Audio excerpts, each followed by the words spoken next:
This podcast is brought to you by Archimed, fast and focused design and manufacturing. I'm Greg Maurer, founder and owner of Archimed.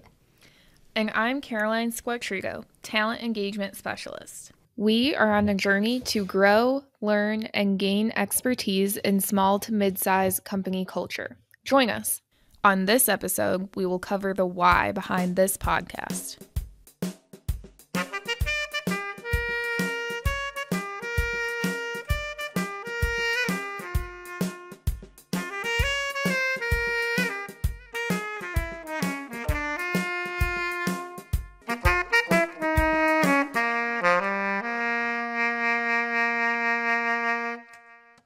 So Caroline, to kick this podcast series off, what's the question of the day? Today, Greg, we are going to be answering the question of why we care about company culture and why we started this podcast. Well, I have a thesis. You want to hear it? I would love to.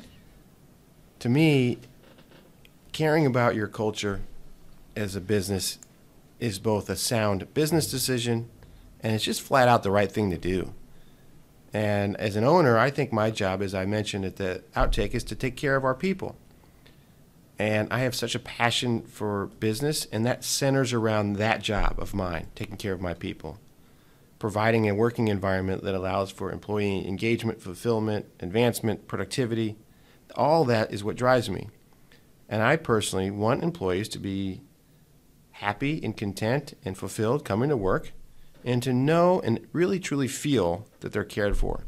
So for me, doing the right thing is part of our culture. Yeah, you said it, Greg. I think it is a sound business decision. Retention is key. Turnover is expensive. It's expensive in terms of time, money, morale, productivity, and meeting the needs of our employees. One could say is the anecdote of the disease of turnover. It's the best way. The best way to do this is through culture. According to Forbes, Fortune Best Companies happen to be many of the same companies listed in Glassdoor's Best Places to Work and also LinkedIn's Most in-Demand Employers. And, this shows us that companies with strong positive cultures are now in the most demand. So the culture winners are also winning on the bigger scale of business overall.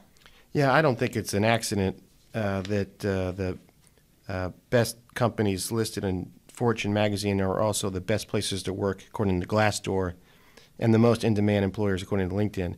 There is absolutely a connection between the culture winners and the business winners.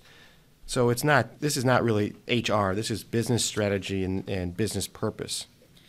Yeah, I would agree. And, in the short term, culture can come at the expense of some profits, but when you look at the long term, a damaged culture will really destroy the value of your company. I mean, we can look at Wells Fargo and Volkswagen, and happy employees really equal productive employees.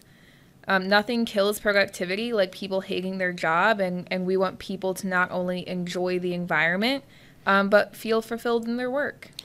Yeah, and I feel fulfilled in my work when I focus on my employees and let them focus on our customers. So as the saying goes, take care of your people and they'll take care of your customers.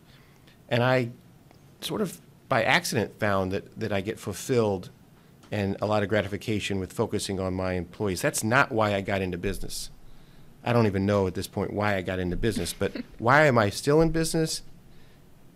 It's to focus on my employees and achieve that kind of fulfillment and gratification. Yeah, and I mean, you feeling that way is literally why my position exists as the talent engagement specialist. You and the other leadership at Archimed recognized early on that, even though we're a small company, we have fewer than 100 employees, it's never too soon to focus on our employees with purpose and let them know that they have the support of the organization behind them. So, okay, what does our journey look like on this podcast series? We'll begin by defining what company culture means to us. We'll talk about what it is and is not. We'll talk about the cost of poor culture, and we'll use some case studies to illustrate that.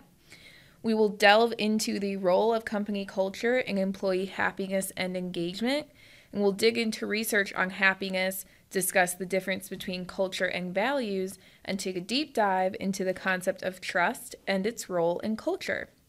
Along the way, we will share articles, papers, and books that we find helpful, and we'll talk to experts, authors, and employees. Yeah, I'm excited about this journey that I'm undertaking with you, and excited to partner with you to learn and grow. If I think about some of the topics you mentioned, I'm especially excited about the concept of trust and how that plays a role in company culture and even in business outcomes.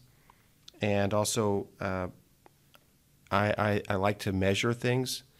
I like to measure for success. So, what should we be measuring? Happiness, engagement, fulfillment. So I'm excited to get into details there so that we can understand what should we focus on as we start to grow and expand our culture and its footprint. So that's great stuff. It's academic, it's real world, and it's a lot to do, and we're excited about it. I wanted to share one reference point, one piece of empirical data on culture. My father-in-law came to our holiday party a few years ago, and we're all hanging around the plant and having a good time. One of our programmers is the DJ, and everybody pitched in and made their famous dishes that they're proud of for dinner, and we played games, and we even did karaoke. Maybe we'll share my rendition with 9 to 5 that I did with my business partner Kevin. Maybe when we hit 1 million subscribers, that'll be the reward. And then as soon as we do that, we'll plummet as far as subscribers. It was a horrendous rendition, I admit. So Mark, on the way home, he mentioned to me how when he was looking at how we interact with each other, he wasn't able to tell who swept the floors and who was the CEO.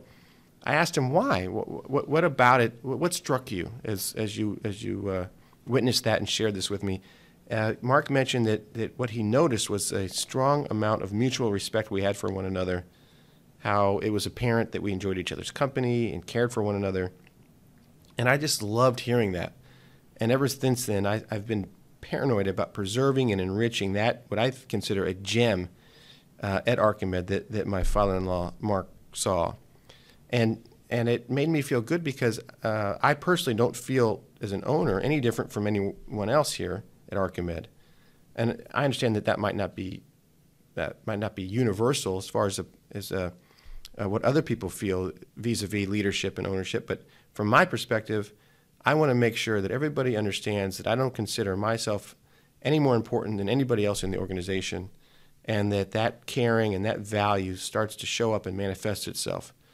If I can continue to make a difference in the lives of our employees through this effort focused on culture, through providing our employees with opportunities for fulfillment and enrichment and advancement, then I will feel very good about what we're doing. Me too, Greg. We are in it to win it. We want to make a difference in the lives of Archimed employees. And, we want to improve our business metrics at the same time.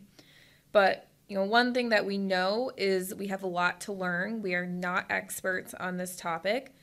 And we'll start next time by getting beyond the murky waters and figuring out what culture really is.